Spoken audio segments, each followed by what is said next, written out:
Hello दोस्तों, welcome back to our channel law vacancy. और आज के इस इम्पॉर्टेंट सेगमेंट में हम जिस नोटिफिकेशन के बारे में बात करने जा रहे हैं वो नोटिफिकेशन हमारा बहुत ही इम्पॉर्टेंट नोटिफिकेशन है, प्लस परमानेंट बेसिस की जॉब है। नंबर ऑफ वैकेंसीज भी ठीक ठाक है और इसमें आपकी ये एक्सपीरियंस बेस्ड जॉब है, बट एक्सपीरियंस बहुत ज़्यादा नहीं मांगा गया है।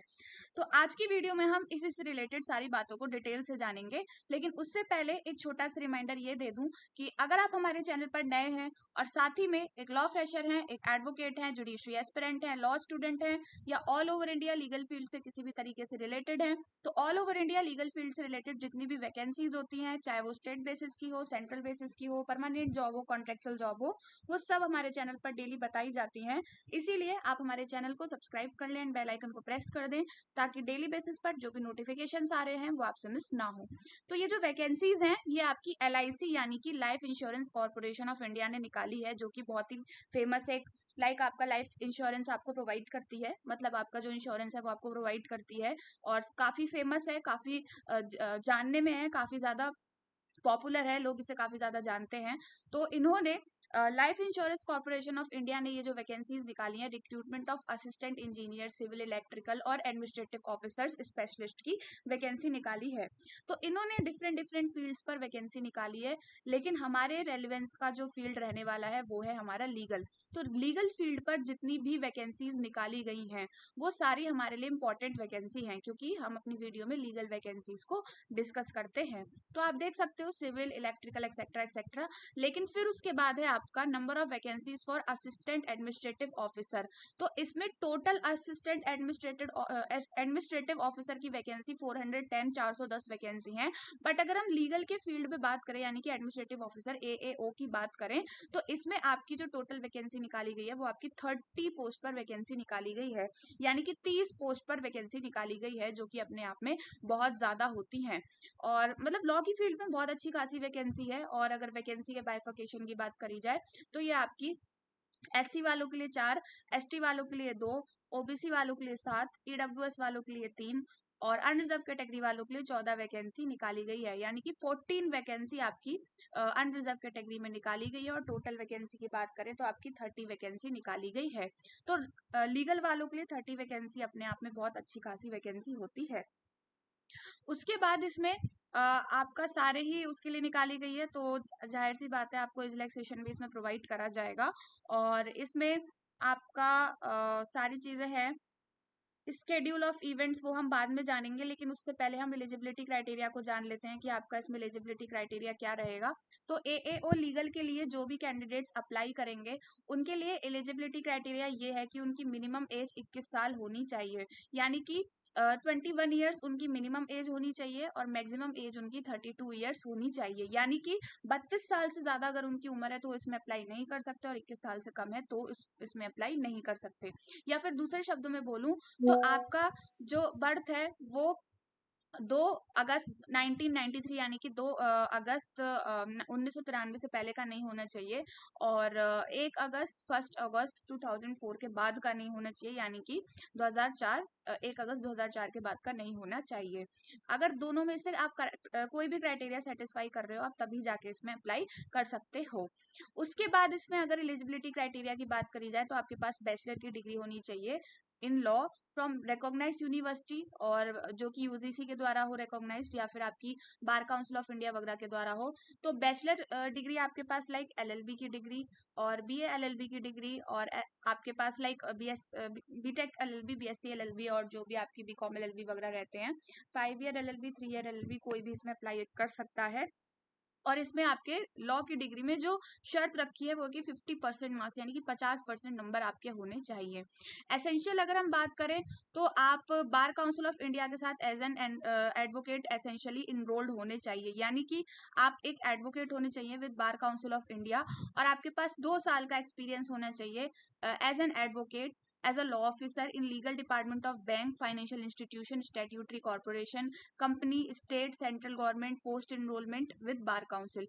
यानी कि आपके पास financial institution, statutory corporation, company, state वगैरह में काम करने का आपके पास as a law officer experience होना चाहिए, या फिर आप एडवोकेट होने चाहिए। तो मतलब अगर आपका कहीं भी है एक्सपीरियंस तो आप आराम से इसमें अप्लाई कर सकते हैं।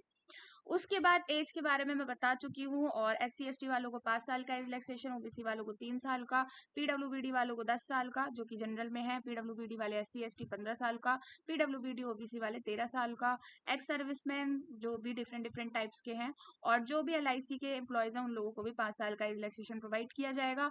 बाकी बेसिक इमोल्यूमेंट्स में अगर बात करी जाए तो आपकी इसमें सैलरी जो बेसिक आपको प्रोवाइड करी जाएगी वो 88,000 यानी कि 88,635 आपकी बेसिक सैलरी होगी, जो कि आपकी 1,69,025 तक जाएगी, और अपने आप में बहुत ही अच्छे आपके इसमें पर्क्स रहने वाले हैं।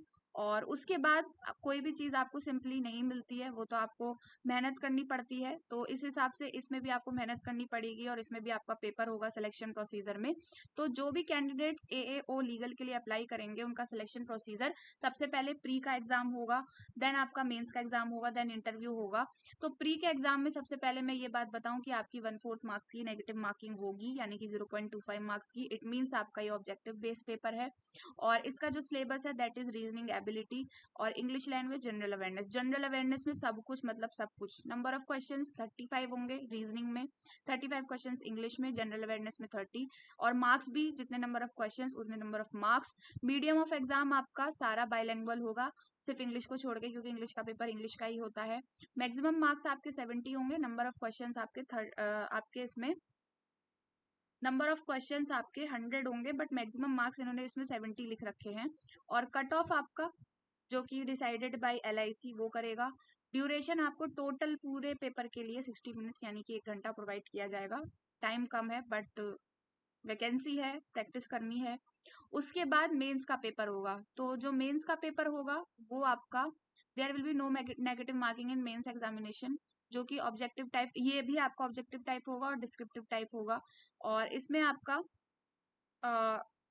जो ये पेपर है वो आपका डिफरेंट डिफरेंट तरीके से इसमें इन्होंने बोला है कि वो कंसिस्ट करेगा। तो इसमें ये है कि आपका 150 नंबर का ऑब्जेक्टिव पेपर होगा, 150 नंबर का सब्जेक्टिव पेपर होगा, और उसके बाद इसमें आपका reasoning ability, general awareness with special reference to insurance and financial market, professional knowledge. Number of questions आपके इतने हैं, और नंबर ऑफ क्वेश्चंस आपके 100 होंगे, मार्क्स आपके 150 होंगे, और बाइलिंगुअल आपका पेपर होगा। और minimum marks SC ST PWBD जो भी हैं उन लोगों को जो सिक्योर करने हैं मिनिमम क्वालिफाइंग मार्क्स, वो इन्होंने यहाँ पे दे दिए हैं। और मिनिमम क्वालिफाइंग मार्क्स जनरल के लिए 50 है, और कैटेगरी वालों के लिए 45 है। और ड्यूरेशन की बात करें तो इसमें आपको 60 मिनट प्रोवाइड करे जाएंगे, यानी कि 60 मिनट्स आपको प्रोवाइड करे जाएंगे। उसके बाद इसमें आपका प्रोफेशनल नॉलेज का पेपर होगा, डिस्क्रिप्टिव पेपर, इंग्लिश का पेपर होगा, डिस्क्रिप्टिव पेपर, जिसमें से आपको प्रोफेशनल नॉलेज में 6 क्वेश्चन होंगे, 4 करने हैं। और बाइलिंगुअल आपका पेपर होगा, 45% मार्क्स आपको सिक्योर करने हैं और कैटेगरी वालों को, और 50% मार्क्स सिक्योर करने हैं जनरल वालों को जो कि अदर से अप्लाई कर रहे हैं। 1 घंटा प्रोवाइड किया जाएगा। और ये भी आपका डिस्क्रिप्टिव पेपर होगा, 2 क्वेश्चन करने हैं, 25 नंबर का पेपर होगा, इंग्लिश में होगा। और 9 मार्क्स उन लोगों को लाने जो कि कैटेगरी से हैं, 10 नंबर उन लोगों को लाने हैं जो कि अनरिजर्व्ड हैं, और 30 मिनट्स आपको प्रोवाइड करे जाएंगे। तो 30 मिनट का आपका ये लास्ट वाला पेपर है टोटल। फिर उसके बाद आपका इसमें इंटरव्यू कंडक्ट करवाया जाएगा, और इसमें जो आपका सिलेक्शन होगा वो आपके मेंस और इंटरव्यू के बेसिस पर होगा। प्री आपको क्वालिफाई करना है, इस बात को बिल्कुल ध्यान रखिएगा। उसके बाद इसमें सारी इंपॉर्टेंट इंफॉर्मेशन वो मैंने आपसे डिस्कस कर ली है। और फिर तीसरा फेज आपका इंटरव्यू का है, जिसमें आपके मैक्सिमम मार्क्स जो इंटरव्यू के होंगे वो 60 हैं, और EWS कैंडिडेट्स और जो भी अनरिजर्व्ड उन लोग को 30 मार्क्स लाने हैं, और SC ST वालों को 27। मेरिट तो ज़्यादा वाले पे ही लगेगी, बट ये है कि आपको क्वालिफाई भी करना है, और यही आपकी चीज़ें हैं। और इसमें इन्होंने बोला है कि अगर 2 लोगों के नंबर टसल कर रहे होंगे तो उसको पहले आगे मिलेगा जो कि एज में ज़्यादा है। और एक्शन अगेंस्ट मिसकंडक्ट, कोई भी फ्रॉडरी मत करिएगा, अपने डॉक्यूमेंट्स ढंग से फिल करिएगा। और हाउ टू अप्लाई, आपको इसमें ऑनलाइन बेसिस पर अप्लाई करना है, और अप्लाई करने की जो लास्ट डेट है वो 8 सितंबर है, 8 सितंबर है, और 16 अगस्त से इसमें स्टार्ट हुए हैं। और एप्लीकेशन रजिस्ट्रेशन आपका www.licindia.in पर जाएगा, करियर्स पर जाकर आपको इसमें अप्लाई करना है, और पेमेंट आपकी ऑनलाइन ही होगी। और इसमें आपका एप्लीकेशन फ़ी भी है, मैं आपको बता देती हूँ कितनी रहने वाली है एप्लीकेशन फ़ी आपकी। वो आपकी ये रही, जो भी SC ST PWBD कैंडिडेट्स हैं उन लोगों के लिए एप्लीकेशन फ़ी है 85 रुपीज़, और जो अदर कैंडिडेट्स हैं उन लोगों के लिए 700 रुपीज़ एप्लीकेशन फ़ी रहने वाली है। तो इस तरीके से सारी चीज़ें इसमें रहने वाली हैं। तो आई होप आपको सारी चीज़ें समझ आ चुकी होंगी, और ये नोटिफिकेशन आपको हमारे टेलीग्राम चैनल पर मिल जाएगा। एज बहुत लोगों का लिंक नहीं खुलता है, इसलिए टेलीग्राम चैनल पर आपको ये अपलोड कर दिया जाएगा। टेलीग्राम चैनल का लिंक आपको वीडियो के डिस्क्रिप्शन बॉक्स में मिल जाएगा। And all over India legal field से रिलेटेड जितनी भी वैकेंसीज होती हैं, लाइक आपकी जुडिशरी की जॉब हो, लाइक आपकी एडवोकेट्स के एम्पेनलमेंट की जॉब हो, आपकी असिस्टेंट प्रोफेसर की जॉब हो, या फिर आपकी कॉन्ट्रेक्चुअल बेसिस की यंग प्रोफेशनल वगैरह की जॉब हो, या फिर आपकी कैसी भी जॉब हो, वो सब हमारे चैनल पर डेली बेसिस पर बताई जाती हैं। इसीलिए आप हमारे चैनल को सब्सक्राइब कर लें एंड बेल आइकन को प्रेस कर दें, ताकि डेली बेसिस पर जो भी नोटिफिकेशंस आ रहे हैं वो आपसे मिस ना हो। तो आज की वीडियो में इतना ही, मिलते हैं नेक्स्ट वीडियो में नेक्स्ट नोटिफिकेशन के साथ। Thank you for